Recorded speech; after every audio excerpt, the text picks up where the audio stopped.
Welcome to the video tutorial Static Perspective Stock Figures. This tutorial has been prepared to provide you with background information on selected accounting figures used in the field of business management. After a short review of the terms flow and stock figures, the following topics are addressed: fundamental accounting equation, assets, equity, debt, equity and debt, balance sheet, finance and accounting. The video tutorial will be concluded by an imprint.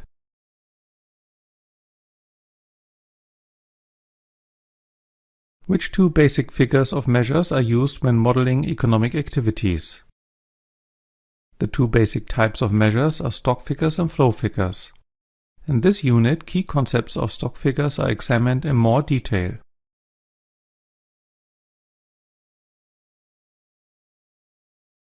How can the relationship between the major stock figures be described mathematically? Every enterprise is obliged to frequently carry out an inventory of its stock figures. This process is called to take stock of assets and debt. The third group of stock figures, the equity, can be calculated by deducting the debt from the assets. If we rearrange the equation, we obtain the fundamental accounting equation. Assets are equal to equity plus debt. This equation can also be represented graphically as a so-called T account. The areas under the left and right sides are of equal size.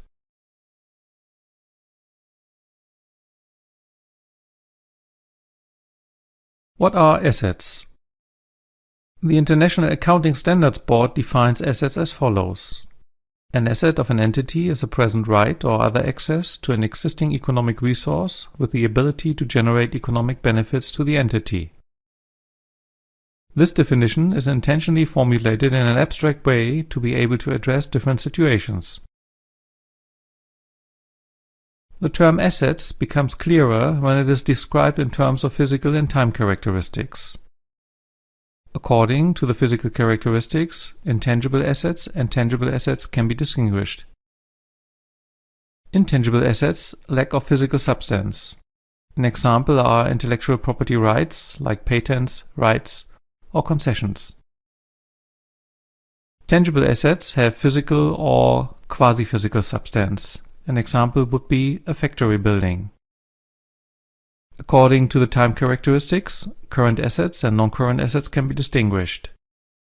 Current assets include cash and assets that will convert to cash within a year, like trade receivables. Non-current assets are assets that will be used for more than 1 year, like a factory building.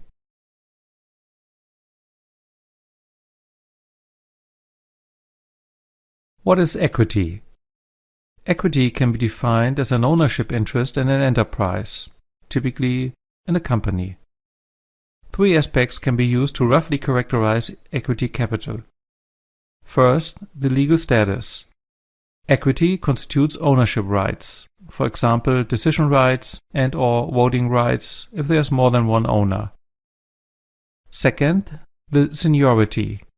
Payments on equity are subordinated to payments on debt. Creditors will always be paid in the first place. Third, the special type of equity instruments. Examples are capital contributions in a sole proprietorship, capital participations in partnerships, shareholdings in a capital company.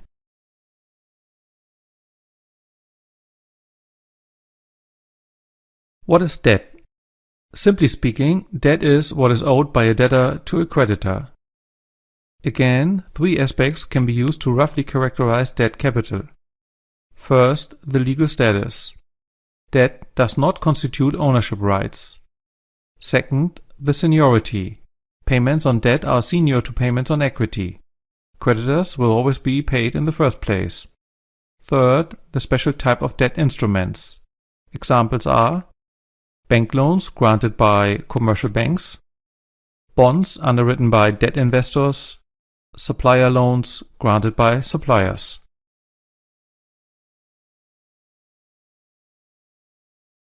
How can we further delineate equity and debt?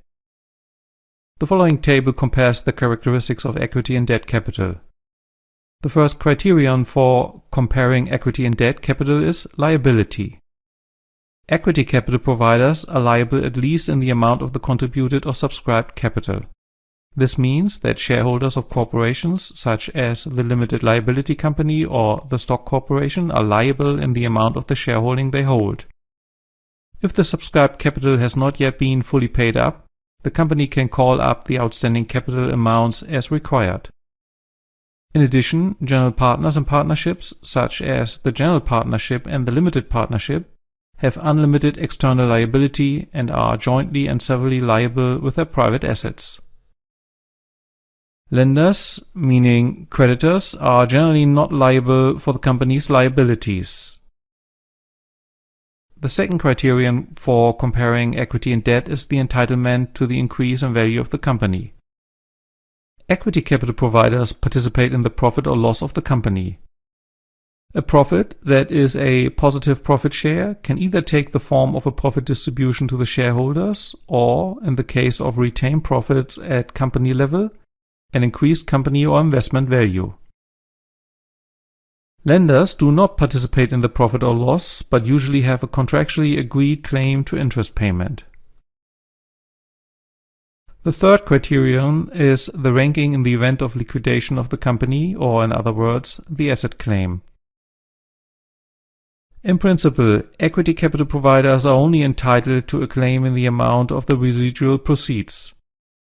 The residual proceeds are obtained by deducting debts, that is borrowed capital, from the liquidated assets. The debt capital thus has an asset claim in the amount of the credit claim and is to be serviced with priority. The fourth criterion addresses participation, that is, the involvement in entrepreneurial activities. Equity capital providers have a far-reaching participation right, which results from the law and articles of association. Debt capital providers do not have a participation right as a matter of principle. They can only exert a certain influence on the use of the loan funds made available. The fifth criterion is the availability of the capital provided. Equity capital is initially available for an unlimited period of time unless it is a distributable profit component. Corporations can also decide to reduce capital under certain conditions, so that the amount of subscribed capital can decrease. In the case of partnerships, the contribution can be terminated by the partner and withdrawn from the company. In this case, the partner remains liable for a transitional period for the liabilities established up to the time of termination. The time availability of debt capital is mostly limited. In very rare cases, outside capital can be made available for very long periods of time. Examples include bonds with long maturities of 30, 50 or more years. The extreme case is the so-called perpetual bonds, which run until the borrowing company pays back the bond. In such circumstances, an interest rate that increases at intervals is usually agreed in order to increase the probability of repayment. The final criterion is the tax burden on equity and debt. In principle, the profits of equity capital providers are subject to income tax. In the case of sole proprietors and partnerships, income tax is payable on the taxable income, and in the case of corporations, corporate income tax is payable accordingly. The tax treatment of debt capital is different. The interest is tax deductible as a so-called business expense and thus reduces the borrowing company's taxable income.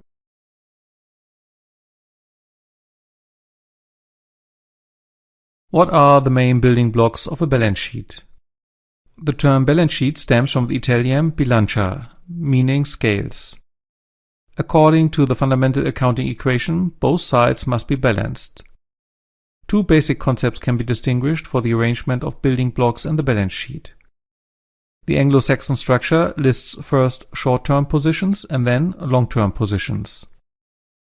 The continental European structure lists first long-term positions and then short-term positions.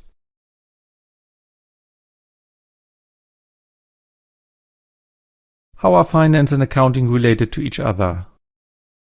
The balance sheet, as a stock figure-based accounting instrument, shows assets on the asset side and equity and debt on the equity and liabilities side.